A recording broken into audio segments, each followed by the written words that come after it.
ಎಲ್ರಿಗೂ ನಮಸ್ಕಾರ. Welcome to ಅಸ್ಟ್ರೋಗ್ರಿಡ್ ಸಂಪೂರ್ಣ ವಾಸ್ತು ಯೂಟ್ಯೂಬ್ ಚಾನಲ್. ನವರಾತ್ರಿಯ 3ನೇ ದಿವಸ ಬಂದು ಚಂದ್ರಘಂಟಾದೇವಿ. ಈ ತಾಯಿ 3 ಕಣ್ಣುಗಳನ್ನ ಹೊಂದಿರ್ತಾರೆ. ಇವರು ಹಣೆ ಮೇಲೆ ಗಂಟೆಯ ಆಕಾರದಲ್ಲಿರುವಂತಹ ಚಂದ್ರನನ್ನು ಹೊಂದಿರ್ತಾರೆ. ಹಾಗೆ 10 ರೀತಿಯ ಖಡ್ಗಗಳನ್ನ 10 ಕೈಯಲ್ಲಿ ಹೊಂದಿರ್ತಾರೆ. ಈ ಚಂದ್ರಘಂಟಾದೇವಿ ಶಾಂತಿ, ಪ್ರಶಾಂತತೆ ಮತ್ತು ಸಮೃದ್ಧಿಯ ಸಂಕೇತವಾಗಿರ್ತಾರೆ. ಈ ಚಂದ್ರಘಂಟಾದೇವಿನ ಪೂಜೆ ಮಾಡೋದ್ರಿಂದ ನಮಗಿರುವಂತಹ ಶತ್ರುಗಳು ನಿರ್ಮೂಲವಾಗ್ತಾರೆ. ಹಾಗೆ ಸುಖ, ಶಾಂತಿ, ಸಮೃದ್ಧಿ ನಮಗೆ ಸಿಗುತ್ತೆ. ಅಷ್ಟೇ ಅಲ್ದಿರ ಈ ಚಂದ್ರಘಂಟಾದೇವಿನ ಪೂಜೆ ಮಾಡೋದ್ರಿಂದ ತುಂಬ ಹೆಸರು, ಕೀರ್ತಿ, ಪ್ರತಿಷ್ಠೆ ಎಲ್ಲ ನಿಮಗೆ ಸಿಗುತ್ತೆ.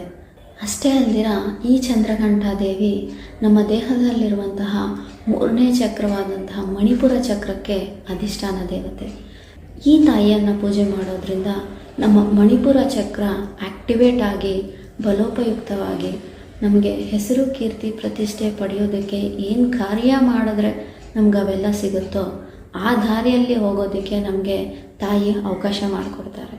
ಈ ಮಣಿಪೂರಕ ಚಕ್ರ ಬ್ಯಾಲೆನ್ಸ್ ಮಾಡ್ಕೋಬೇಕಂದ್ರೆ ನೀವು ಟೈಗರ್ ಐ ಅಥವಾ ಸಿಟ್ರಿನ್ ಕ್ರಿಸ್ಟಲ್ಸ್ನ ಧಾರಣೆ ಮಾಡೋದ್ರಿಂದ ಪೆಂಡೆಂಟ್ ರೂಪದಲ್ಲಾಗಲಿ, ಕತ್ತಲ್ಲಿ ಮಾಲೆ ರೂಪದಲ್ಲಾಗಲಿ ಅಥವಾ ಈ ಥರ ಕ್ರಿಸ್ಟಲ್ ರೂಪದಲ್ಲಾಗಲಿ ಧಾರಣೆ ಮಾಡೋದ್ರಿಂದ ನಿಮ್ಮ ಮಣಿಪೂರಕ ಚಕ್ರನ ಆ್ಯಕ್ಟಿವೇಟ್ ಮಾಡ್ಕೊಳ್ಳೋದಕ್ಕೆ ಹೆಲ್ಪ್ ಮಾಡುತ್ತೆ. ಈ 3ನೇ ದಿವಸ ಬೂದಿ ಬಣ್ಣದ ಬಟ್ಟೆಗಳನ್ನು ಧರಿಸೋದು ವಿಶೇಷ.